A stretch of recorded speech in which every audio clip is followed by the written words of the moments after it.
बिस्मिल्लाहिर्रहमानिर्रहीम। अस्सलाम वालेकुम नाजरीन, मैं हूं आपका होस्ट ग़ुलाम मुस्तफ़ा सिंधु और आप देख रहे हैं मेरा यूट्यूब चैनल सिंधु पी के।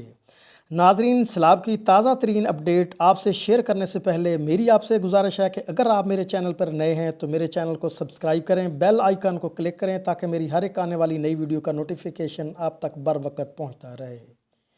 नाजरीन, सबसे पहले आज हम बात करेंगे दरियाए चनाब पर।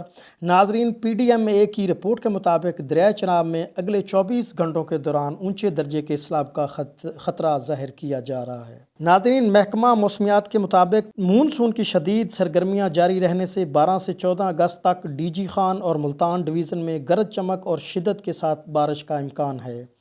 दरियाए चनाब में मराला, खानकी और कादराबाद के मकाम पर अगले 24 घंटों के बाद दरमियाने से ऊंचे दर्जे के सैलाब मुतवक्की है। दरियाए रावी और चनाब के नदी नालों में अगले 24 घंटों के दौरान दरमियाने से ऊंचे दर्जे का सैलाब आ सकता है। ज़िला मियांवाली के नालों में शदीद सैलाब की सूरत हाल पैदा हो सकती है। DG खान डिवीज़न के पहाड़ी इलाकों में 14 अगस्त तक सैलाब का इम्कान ज़ाहिर किया जा रहा है। मूसलाधार बारिशों से मुल्तान, सरगोदा, DG खान डिवीज़न के शहरों में सैलाब का ख़तरा ज़ाहिर किया जा रहा है।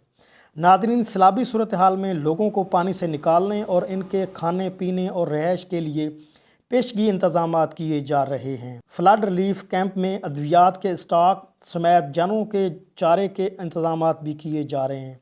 नाज़रीन, हंगामी सूरत हाल में PDM की हेल्पलाइन नंबर 1129 पर अपने इलाके की सूरत हाल से ज़रूर आगाह करें ताकि फ़ौरी तौर पर हंगामी हालात से निपटा जा सके। तो इसी अपडेट के साथ अपने होस्ट ग़ुलाम मुस्तफ़ा सिंधु को दीजिए इजाज़त। मिलते हैं नेक्स्ट वीडियो में। अल्लाह हाफ़िज़।